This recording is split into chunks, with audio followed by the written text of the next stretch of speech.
성령 강림절 후 5번째 주일 새사랑교회 주일 예배에 오신 여러분들을 환영하고 축복합니다. 우리 좌우의 분들에게 평화 인사를 전하도록 합시다. 주님의 평화가 당신과 함께 하길 빕니다. 이렇게 한번 인사하겠습니다. 여러분들과 함께 하시길 빕니다. 우리 영상으로 함께 예배드리는 우리 자성원 가족들 또 이웃한 교우들에게도 주님의 이름으로 문안을 전합니다. 오늘 예배에는 우리 강동희 김소정 자매가 하와이에서 돌아와서 함께하고 있습니다. 우리 신혼여행 이후에 부부로서의 일상이 하와이에서의 2주일보다 더 행복할 수 있도록 우리 축하와 격려의 박수 한번 하도록 합시다.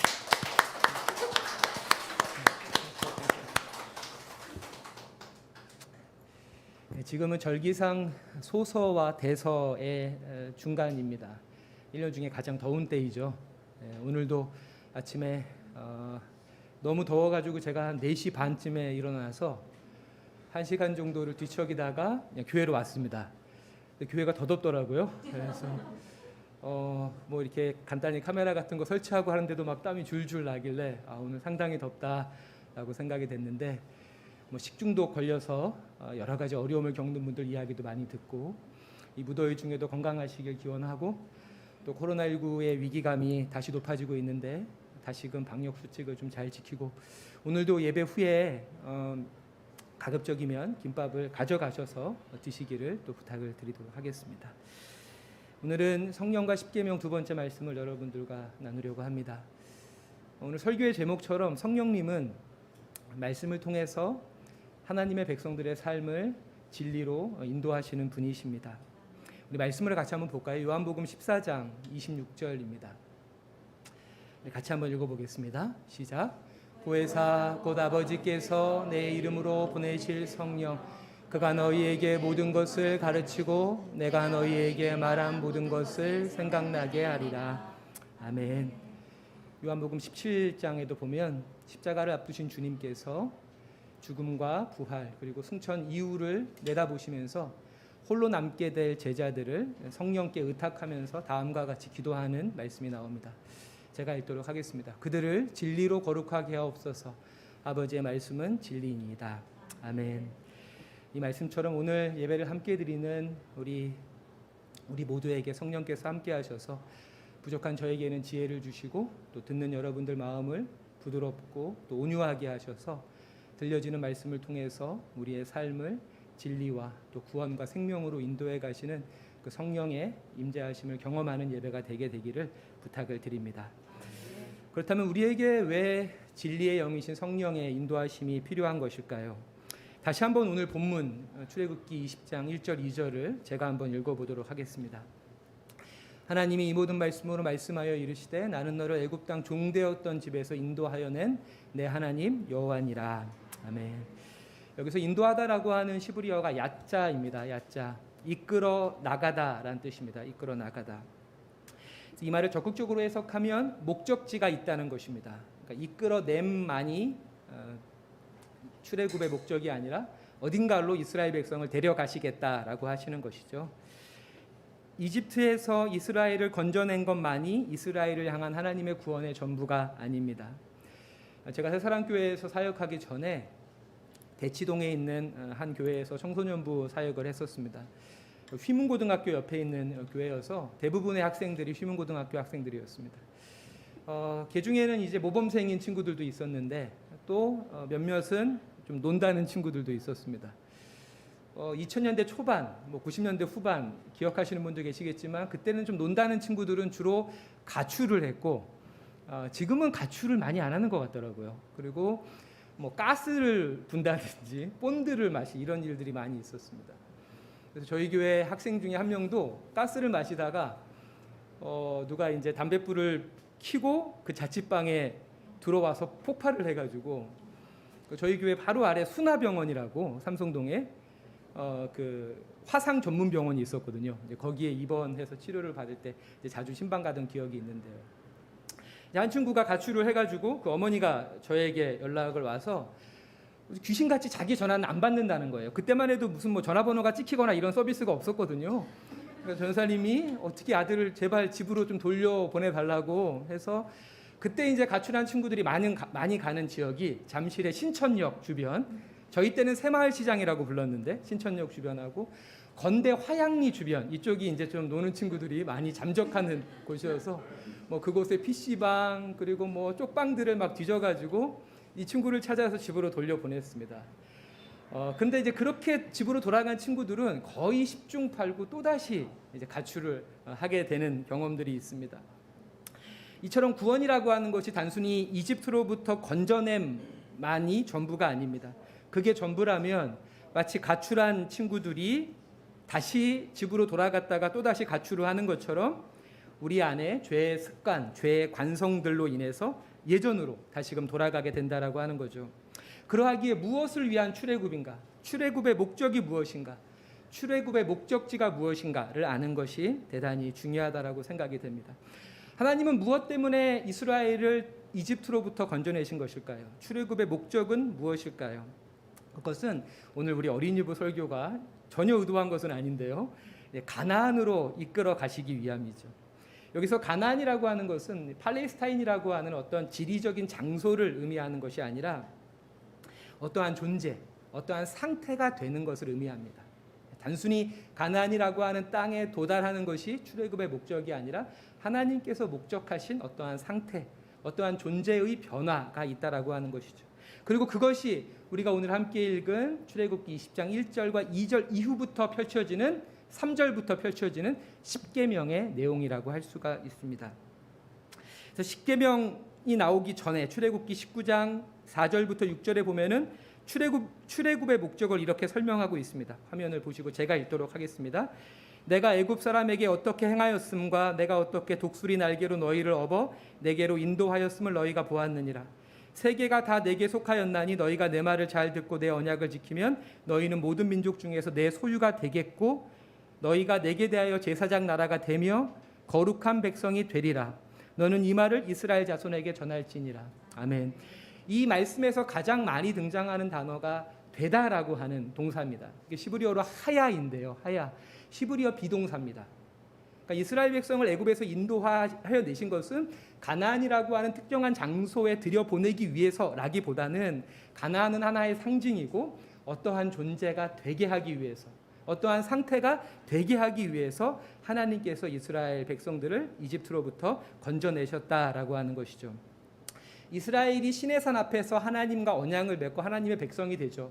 그 언약은 완전한 것이지만 그렇다고 해서 종결된 것이 아닙니다. 그 언약은 십계명을 비롯한 하나님의 말씀을 준행함을 통해서 점진적으로 완성되어야 하는 하나님의 부르심이고 그리스도인들을 향한 하나님의 사명이라고 하는 것이죠. 오늘 아침에 말씀 그리고 하루에 오늘의 이제 신약의 말씀이 빌립보서 2장 12절 13절이었습니다. 우리 화면을 같이 한번 보도록 할까요? 바울은 이렇게 말하죠. 그러므로 사랑하는 여러분이 언제나 순종한 것처럼 내가 함께 있을 때뿐 아니라 지금과 같이 내가 없을 때에도 더욱더 순종하여서 두렵고 떨리는 마음으로 자기의 구원을 이루어 나가십시오 라고 말합니다. 옆 사람에게 한번 이렇게 인사하도록 할까요? 우리의 구원을 이루어 갑시다. 이렇게 한번 인사하도록 합시다. 우리의 구원을 이루어 갑시다. 아멘. 아멘. 그렇다면 십계명은 우리로 하여금 어떠한 존재가 되라고 말씀하고 있는 것일까요? 더 정확히 말하면 성령께서는 십계명을 통해서 우리를 어떠한 존재로 빚어가기를 원하시는 걸까요? 오늘 아침에 빌립보서 2장 12절 말씀과 함께 구약의 오늘 말씀 그리고 하루의 말씀이 예레미야 18장 6절이었는데요. 하나님이 토기장이시다. 또 우리는 그의 손의 진흙이다 라는 말씀이 있거든요. 성령께서 우리를 빚어가길 원하시는 그 모양과 모습이 십계명 가운데 청사진처럼 우리들에게 제시되고 있다라고 하는 것이죠. 십계명에 대해서 기초적인 설명을 잠깐 드리도록 하겠습니다. 십계명은 이제 두 부분으로 나뉘어집니다. 1계명부터 4계명까지가 소위 종교적인 규율이고요. 5계명부터 10계명까지 6개의 계명이 사회적인 계명입니다. 그리고 이 두 가지는 연결되어져 있습니다. 지난번 설교 때 여러분들에게 우리가 하나님을 대상화하지 않고 하나님을 상대할 때 비로소 이웃을 상대하게 된다.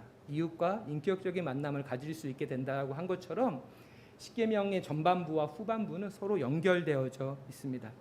그리고 각 부분에는 전반부와 후반부 각 부분에는 적극적인 계명들이 있습니다. 여기서 적극적이라고 하는 것은 무엇 하라라고 하는 계명이죠. 여러분 아시다시피 10계명은 대부분 하지 말라입니다. 10개 중에 8개가 하지 말라이고요. 그리고 이제 2개만이 무엇 하라인데, 공교롭게도 그 적극적인 계명이 전반부에 하나, 후반부에 하나씩 이렇게 들어가 있습니다. 그것이 소위 각 부분을 해석하는 어떤 키 역할을 합니다.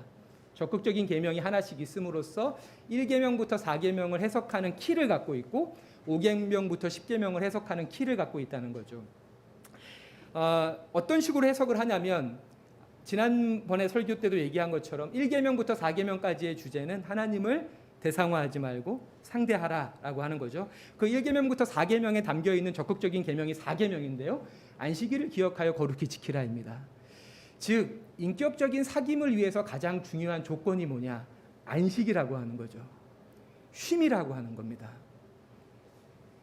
저는 안식이라고 하는 것은 존재에 집중하는 시간이죠. 내 영혼의 소리를 듣는 시간이고, 그리고 타인의 마음의 소리를 듣는 시간입니다. 어저께 유채혁 강사님 얘기처럼 여름 성경학교를 위해서 오전에 교육자들이 모여서 한 오후 한 2시까지 회의를 했습니다.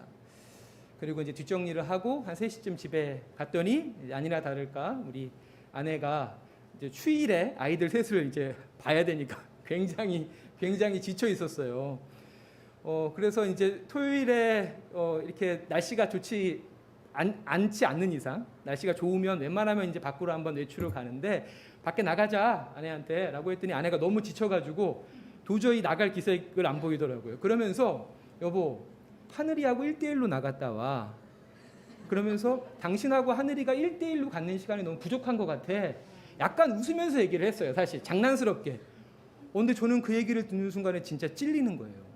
제가 애가 셋이라는 이유로, 또 뭐 학교와 교회를 병행한다는 이유로 하별이도 마찬가지지만 하늘이하고의 1대1의 시간이 정말 부족했다는 순간 생각이 드는 거예요. 그래서 곧바로 짐을 싸고 하늘이만 태우고 장흥 계곡으로 갔어요. 그래서 장흥 계곡에서 한 3시간 정도를 놀다 왔는데, 뭐 여러분 보셔서 알겠지만 요즘에 하늘이가 7살이고 막 자아감이 막 뿜뿜 솟는 때이기 때문에 말을 잘 안 듣거든요.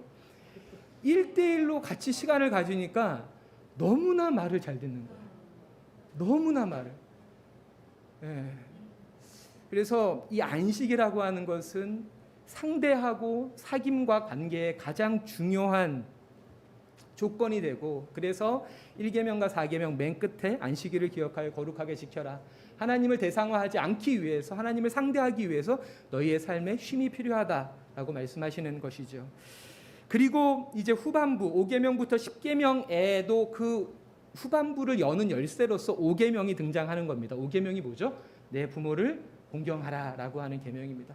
사실 너무나 진부하고 너무나 식상한 계명이죠. 너무나 잘 알고 있는 계명입니다. 그 계명이 후반부의 6개의 사회적 계명을 여는 열쇠로서 그 부분에 위치하고 있다라고 하는 것이죠. 우리가 이 계명을 이해하기 위해서는 10계명 당시에 존재했던 여타의 성문법들과 이 10계명을 비교할 때에 5계명이 어떤 식으로 우리에게 특별한 메시지를 갖고 있는가, 평범한 계명이 아니라 아주 특별한 계명인가를 알 수가 있습니다. 10계명 이전에 성문법이 2개가 있습니다. 10계명의 제정 시기가 BC, 기원전 15세기거든요. 그러니까 지금부터 3,500년 전에 제정된 거니까요. 그 전에 소위 문자화된 법적 제도가 2개가 있었습니다. 첫 번째가 화면으로 보시면 저기 이제 점토판이 보이죠. 저 진흙색 점토판으로 보이는 우르남무법이라고 하는 이제 그 수메르어로 쓰여진 법이고요. 기원전 21세기에 우르 왕조의 남무 왕이 제정한 법입니다. 그리고 그 옆에는 여러분도 다 잘 아시는 루브르 박물관에 있는 함무라비 법이죠. 함무라비 법. 우르남무법이 기원전 21세기, 지금부터 4100년 전에 쓰여진 법이고, 함무라비 법은 기원전 18세기, 지금부터 3800년 전에 쓰여진 법입니다. 우르남무법은 57개 조항으로 되어져 있습니다. 그리고 1항, 첫 번째 항은 살인한 자는 사형에 처한다입니다.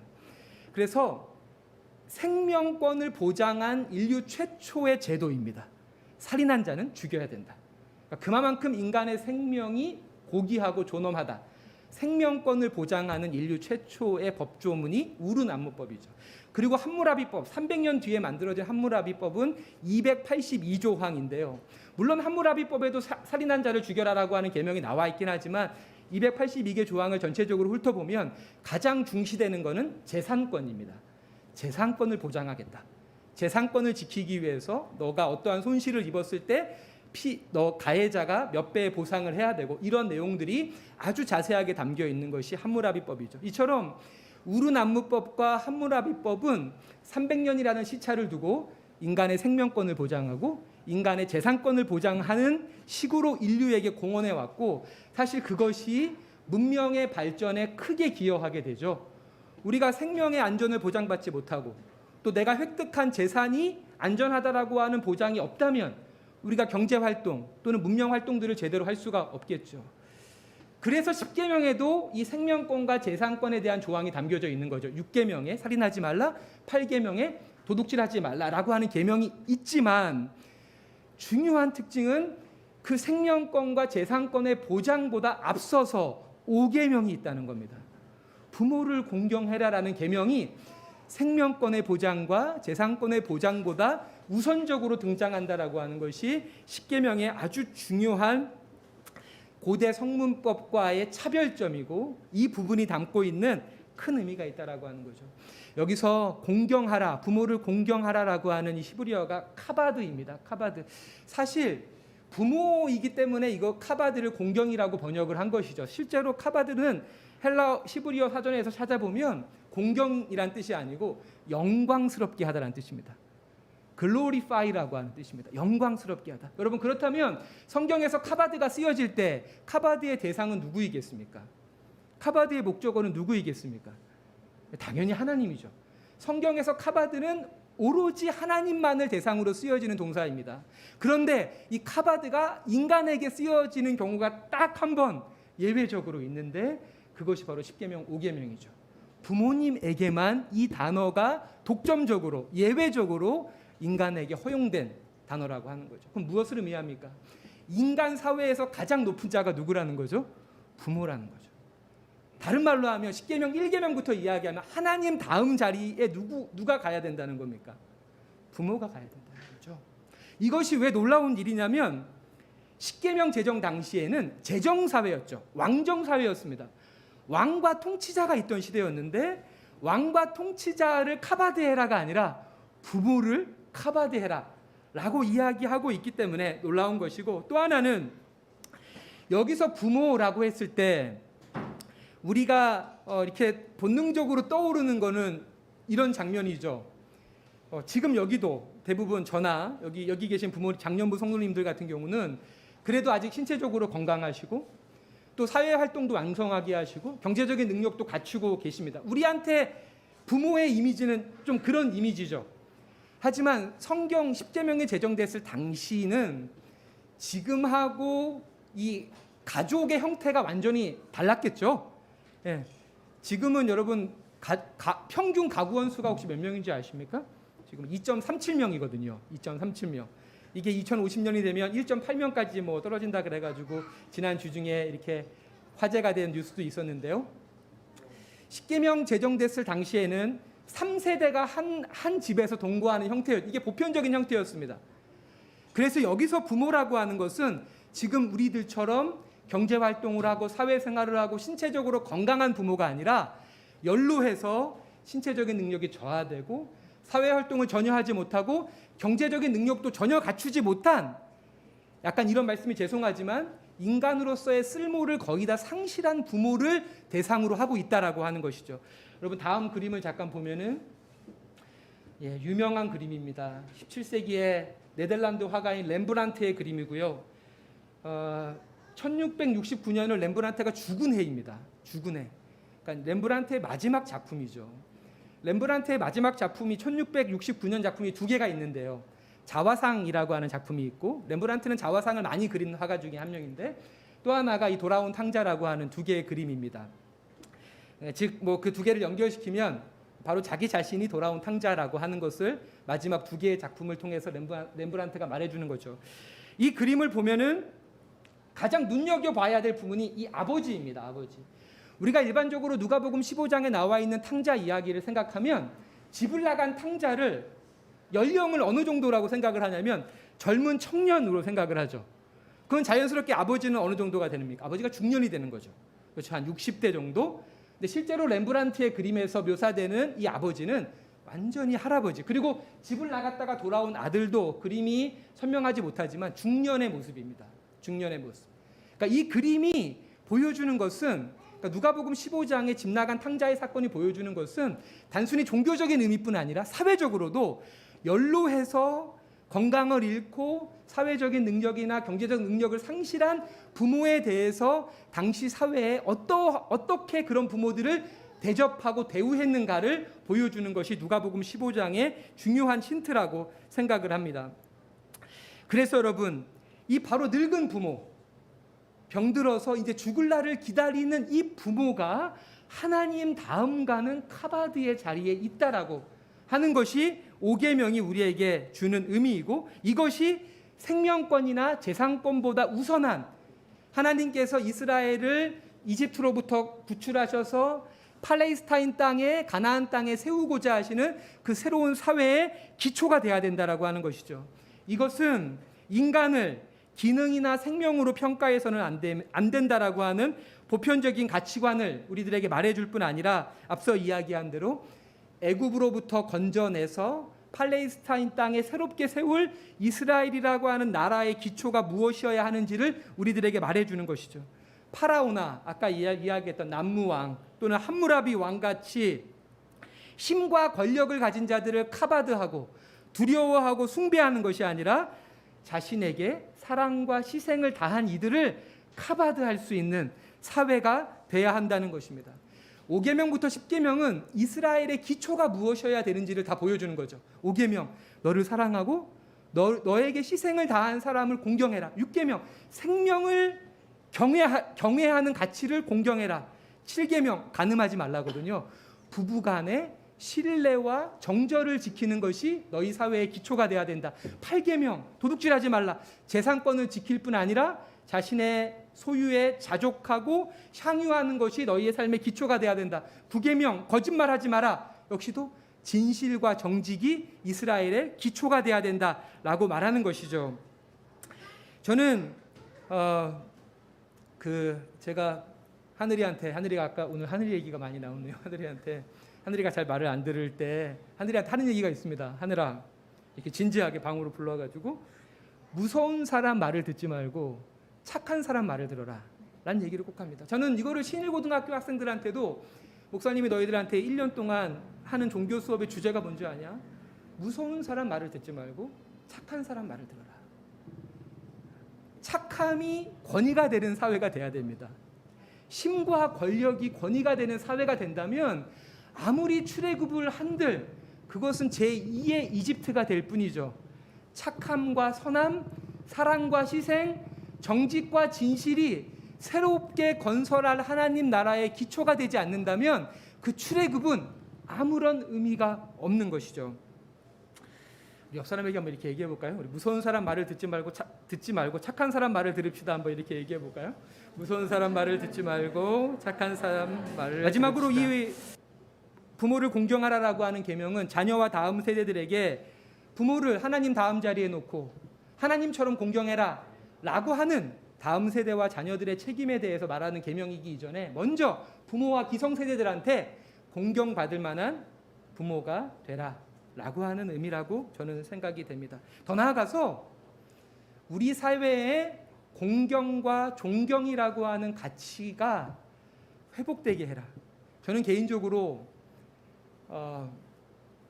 우리 사회를 생각할 때 아쉬운 것 중에 하나가 공경이라고 하는 것이 없잖아요. 여러분 마음속으로 존경하는 사람이 있습니까? 돈 많은 사람 말고요. 힘센 사람 말고.